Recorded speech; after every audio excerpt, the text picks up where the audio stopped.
who used his words to inspire people to make the world better for everyone. So even though my dad was still back home in Savannah, every morning I did what my dad used to tell me to do.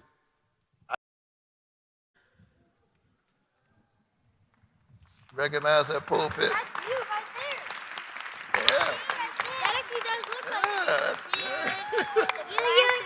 All right, y'all, they can't see if you stand up. All right. That is me. I became the pastor of Ebenezer Baptist Church, the church that Dr. King once led. I've been honored to follow in his footsteps and my father's footsteps too. Just like my dad when I was a little boy, I get up on Sundays, I put on my stiff shirt, my tie, and my shiny shoes, and step in front of this congregation to give my weekly sermon. But while I give sermons like my father and preach from the same pulpit as Dr. King, I never thought it was my job to walk in either of their shoes. I must wear my what? My own shoes. Shoes that fit my feet. I have to do the job that I was meant to do. So whether I'm serving breakfast or leading a march, I always wake up, get dressed, put my shoes on, and get ready for the day. Part of my job is helping others by being an activist. In order to make the world a better place, I have to lead by example. Leaders lead by example. And while I still wear my pastor shoes and my activist shoes, I decided one day to try on another pair of shoes too. I wanted to find another way to help people. So I decided to run for the United States Senate. Now, as Georgia's first black senator, I fight for the people, all the people. There are a lot of people counting on me, depending on me. They need good jobs, good schools, and roads to get to both. So every morning, I get up, get dressed in my suit and tie with my U.S. Senator pin on my lapel. I put on my lace-up shoes and get ready to fight for people's rights. This is the lapel. See? Yeah, see the pin? Yeah, see the pin right there on my lapel? Which tells you I'm a senator. Do you know who this lady? Who is that? Kamala Harris, the vice, who is she? Vice President. Right. So let me ask you this. Kamala Harris, have we ever had a woman vice president before her? Have we ever had a black vice president? No, not vice president. That's right. But they weren't black or women, right? Have we ever had an Asian vice president? No. So Kamala Harris is the first Asian vice president, first black vice president, first woman vice president. And she swore me in. Isn't that amazing? All right. So, we're almost there, y'all. Before I leave for work, I try to get my kids. I try to help my kids put on their shoes. But just like me, you know what? They prefer to wear mine. My son stomps around in my boots while my daughter wears my shoes and ties and proclaims, "I'm Senator Warnock. I'm Pastor Warnock."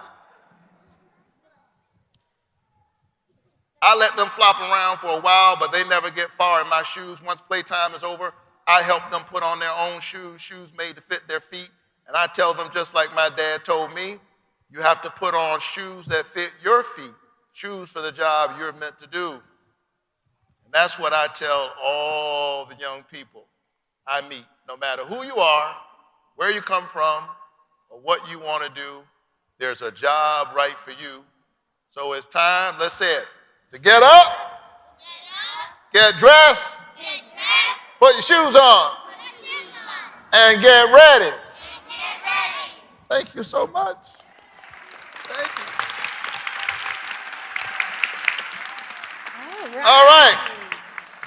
All right, y'all. Thank you. All right.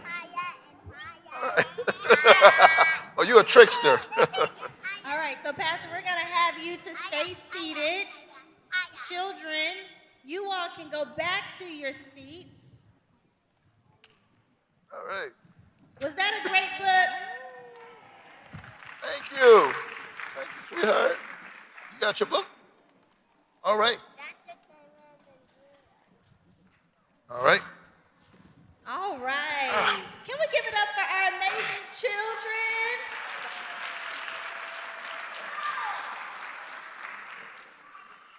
All right. So right before we transition, we are going to prepare for our interview. Pastor, we have some questions for you. All right. And so I am going to bring another one of our amazing Ebenezer students forward. He is a part of our youth ministry under the leadership of Reverend Darian Waite. And so put your hands together for none other than Zev Bryant, who will come and interview Pastor Warnock. Hey, Zeb.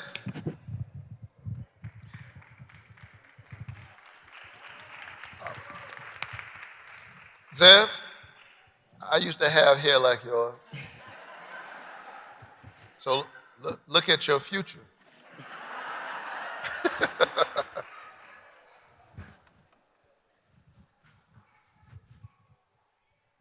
Good afternoon, Senator Pastor Warnock. I am Zev Bryant, a freshman class senator at Woodward Academy. I am also a proud member of this church and a proud member. So you're a senator at your school? Yes. Let's hear it for Senator Zeb. All right. I'm also a proud member of this church and a member of Troop 213. I have the honor to sit with you this afternoon and interview you about your recent book and to learn a little bit more about yourself. I have read it and I am intrigued by what made you want to write a children's book and how difficult it was. All right, thank you. I was inspired by my own family story, particularly my mother and father. I didn't make up the story. That's my life in miniature. You know, and you all have heard me talk about this in the pulpit. You've heard me talk about it on the campaign. In my work, literally, my dad would wake me up every morning. I had an older father. He was already 52 when I was born. I have a 6-year-old and a 4-year-old, so I was getting close. And he just had this thing. You didn't sleep late. He believed you're supposed to get up and get dressed. And he was a little sexist, so he especially meant that for the boys. He felt that way for everybody, but especially the boys. He had this sense that a man puts his shoes on. Born in 1917. And for him, shoes meant readiness. And the story I tell about asking, well, get dressed for what is true. I asked him for what? He's like, I'll tell you later. Just put shoes on.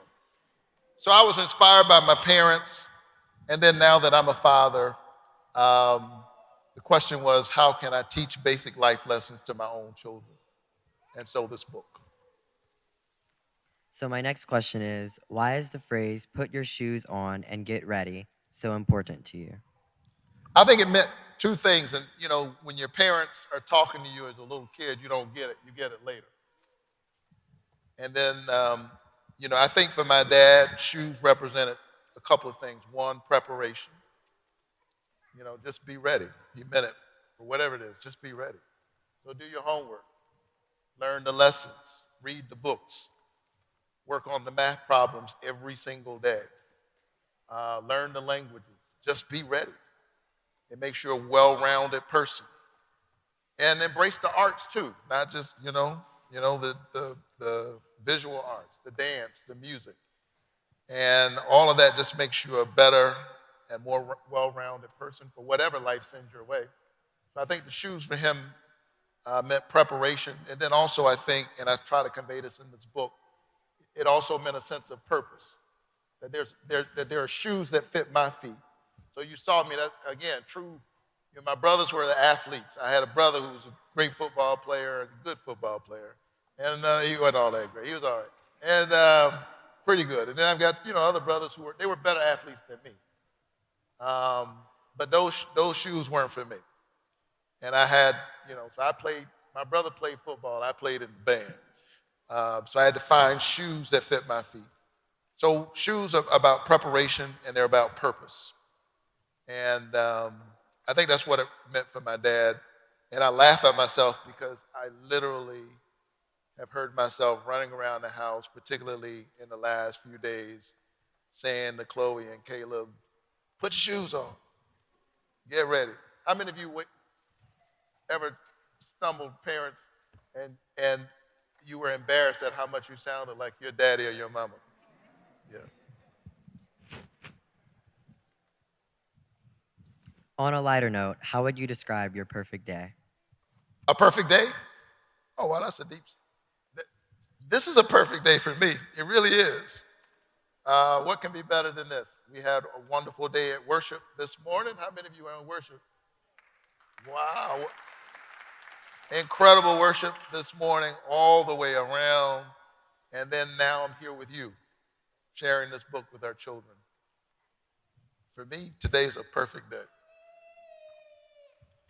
Could you name someone that is younger than you but inspires you, and why? Oh, wow, yeah, there are a lot of folks younger than me that inspired me. The young people in this congregation who are doing amazing things. I'm inspired by you. Isn't he sharp? He looks like a future Morehouse man. There, we're going to keep you the youth pastor. You are assigned to make sure he makes the right decision.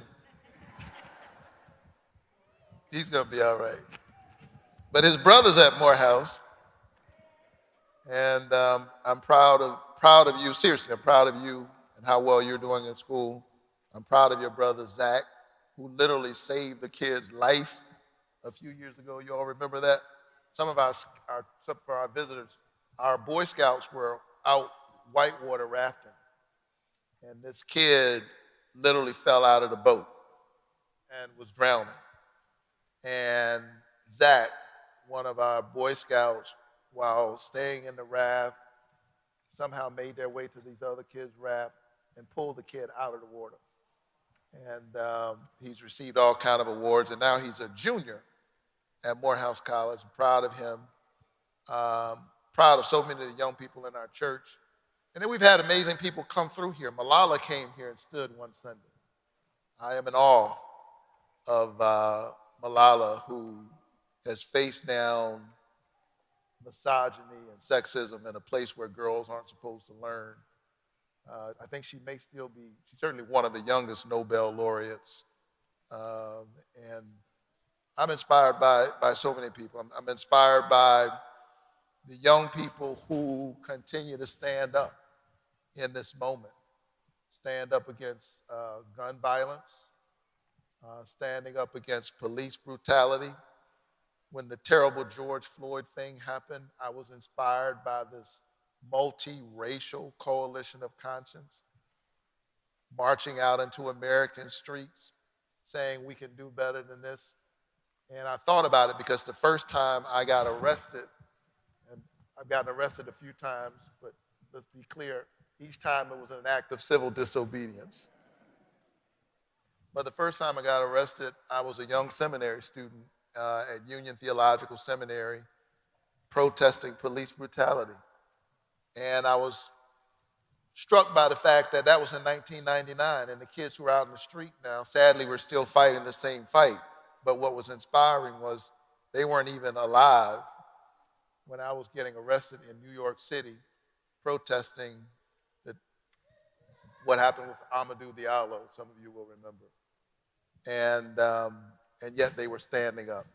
So I'm inspired by young people your age, older, and those who are behind you.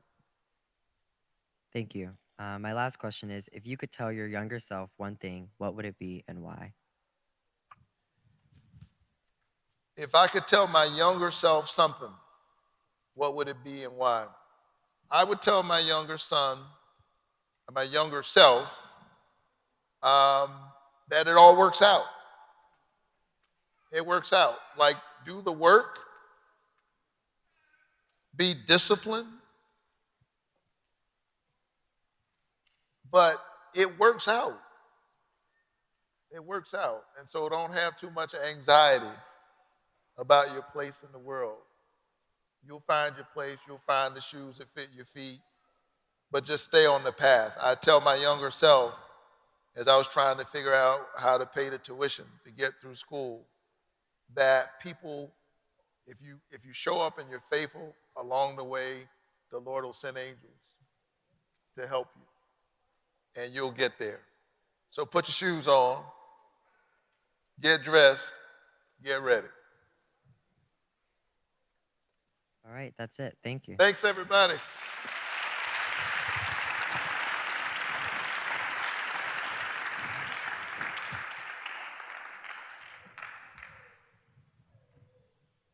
Okay.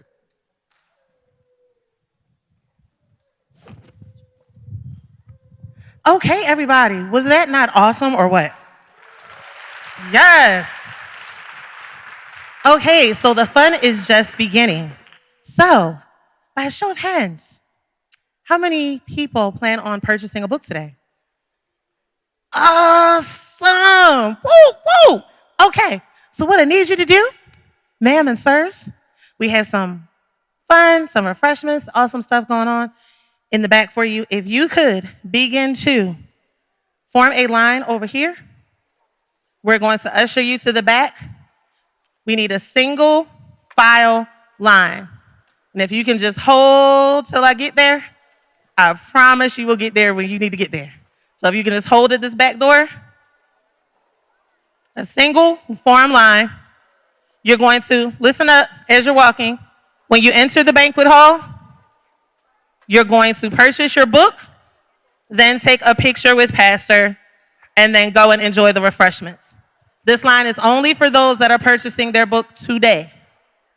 So I'm assuming everyone else that is seated has already purchased their book, correct? Okay, so we're going to get to you as well. We're going to make sure that he signs your book and that you get a picture. But what we ask for you to do, when you enter the sanctuary, those that are needing their book signed, if you can go ahead and take a seat. And when we're done getting these folks through, you guys can go ahead and enjoy the refreshments, whatever. Take a seat. When we're done getting these guys through, he's going to he has several books that he has to sign. So we'll bring you up at that time. You can get your book signed and your picture. All right? Everybody clear? Okay, so this line here is for everyone that is purchasing today, correct? Yes? Awesome. Thank you. And we'll get you through. I know it looks like a long line, but we'll get you through as quickly as possible. We have lots of hands to help, all right? We thank you in advance for your patience. Jesus' joy. All right.